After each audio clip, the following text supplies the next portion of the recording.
After being in dominance for so many years, it has now come a time when we will witness the world's most powerful nation go down to its knees. Yes, we are saying so because in the recent years, the ongoing events are bringing in many questions about the weakening dollar. Talk about the formation of BRICS, the inflation crisis, and the looming World War III that is currently culminating at very high rates. Could this year mark the beginning of the end of the USA and its dollar? What could be the consequences if this finally happens? These are some of the important questions that we'll be answering in today's video. We just want you to stay still till the end, so that you do not miss any answers for the rhetorical questions you could be having in mind too. Without further ado, let's dive right into it. Things are really now starting to get out of hand. China is currently leading the push for a new digital world reserve currency. BRICS as a whole world is still suffering the ongoing set of inflation crisis that is keeping on soaring higher and higher. Russia invaded Ukraine, and there are claims that it might soon start invading Moldova. On the other hand, many countries are increasingly revolting against the USA, and the noise is only but getting louder and louder. As I am speaking, the US dollar is weakening, and the USA is slowly losing its grip on power. Now, what caused all these after these so many years of the USA's dominance? Well, the trigger point for all these started when Vladimir Putin sent his soldiers to invade Ukraine. Yes, we are talking about Russia's invasion of Ukraine. For many folks out there, they would all agree that the invasion was illegal, unprovoked, and one that led to so many consequences. First, we witnessed the deaths of so many people. Second is the placing of sanctions and trade restrictions on Russia. And thirdly, the killing of the Ukrainian economy. After all, Russia is a nuclear power with a massive military and irrational, volatile leadership. So what did the West do?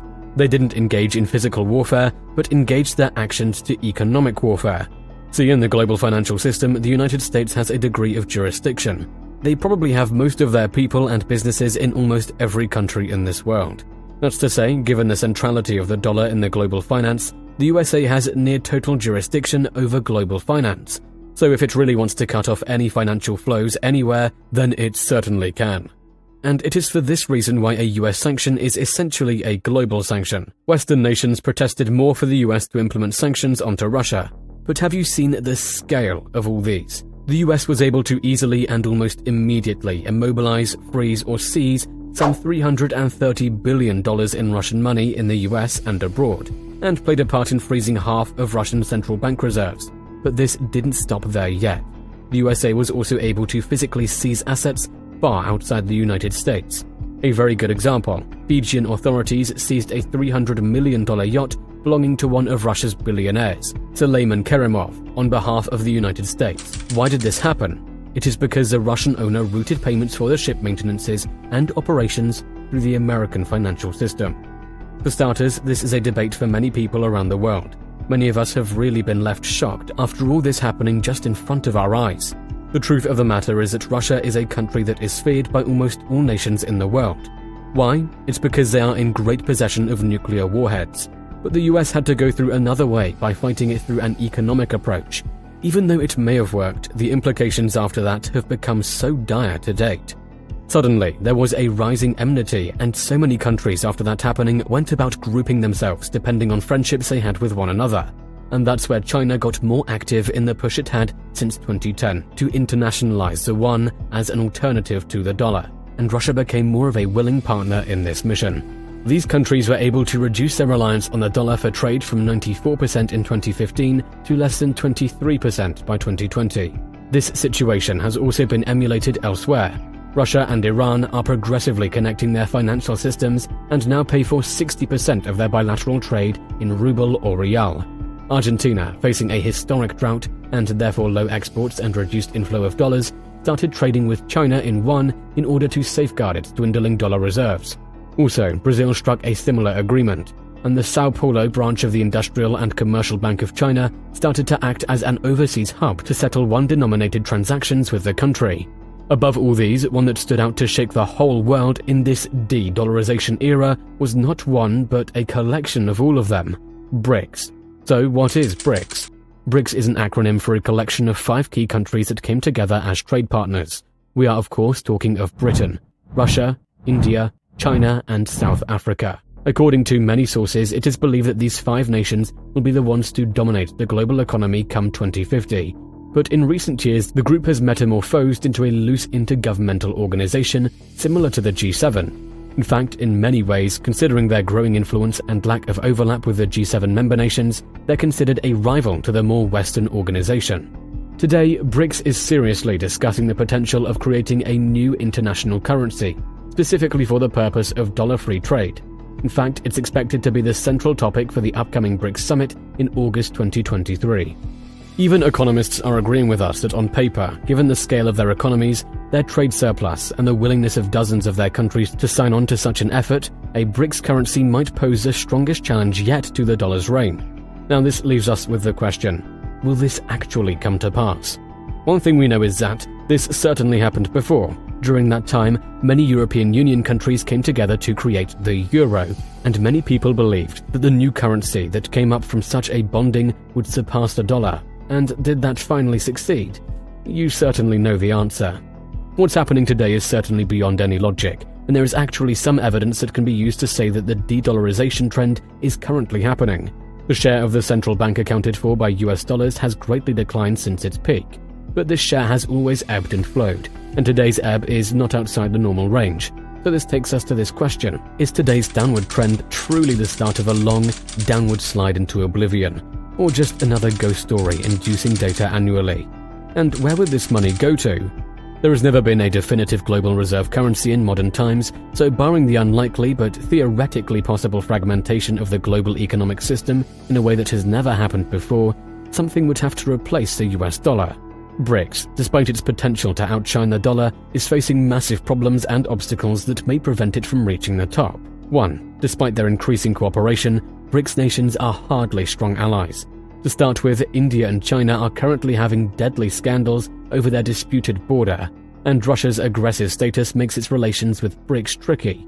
Currently, South Africa is in dilemma on whether to decide to comply with the ICC's arrest warrant for Vladimir Putin when he will be traveling to the country for the upcoming BRICS summit, or if it could relocate the summit to somewhere else. 2. Even as BRICS nations grow their share of the world's economy, they alone cannot force a currency to replace the US dollar globally. Similarly, the yuan has potential as China continues its march towards the world's largest economy status, but the questionable state of the country's economic system makes it incompatible for further integration with much of the rest of the world's economic system. Despite their efforts to internationalize the yuan, there are still sizable restrictions on moving money in and out of China, as individuals are only allowed to send $50,000 a year abroad without permission, and the view is that this could not change without significantly damaging the country's economy. Also, in any geopolitical environment remotely similar to today's, BRICS currency could likely reach wide-scale use among these developing nations, but not much more, as it would be viewed as a tool for Russia to evade sanctions, and therefore a tool to finance their war efforts. The US dollar, in comparison, is about as open as a traditional currency can be.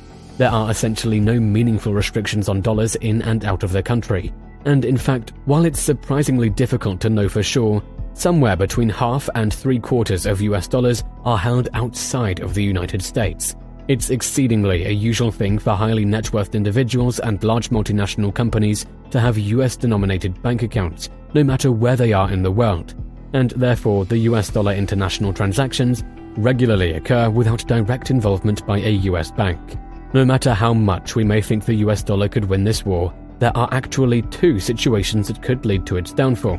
1. If the USA is not careful about the massive economic collapse that is coming their way that would make the dollar no longer the safest store of value, then capital will flee somewhere else. We all must agree of how much power the dollar has. Probably that's why you will see many folks calling the USA a country known for weaponizing its dollar, and the only mistake the USA can do to end this is when they weaponize the dollar for wrong purposes. Ultimately, the USA can only use its economic weapon so much because the weapon is granted to it by the rest of the world. Many sources have it that the rest of the world is already accusing the United States for using this weapon for wrong purposes.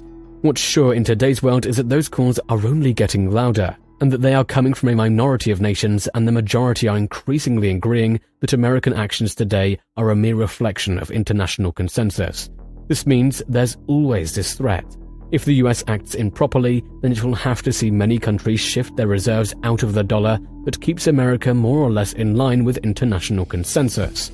From our own logic, we can hugely conclude there is around a 50% chance for BRICS to surpass $1, only if odds are not right for the US dollar, because the forces keeping the dollar in that top spot are so strong that the causes for its fall will not be confined in the columns of financial systems.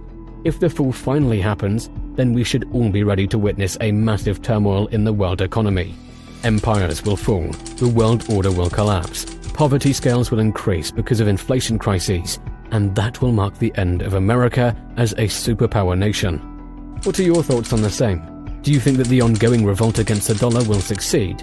Please remember to share with us your suggestions in the comment box below. This marks the end of our video today. We hope you guys enjoyed watching it. Please make sure to support our work with a thumbs up, and don't forget to subscribe to this channel if you haven't subscribed. Thanks for watching, and let's meet in our next video.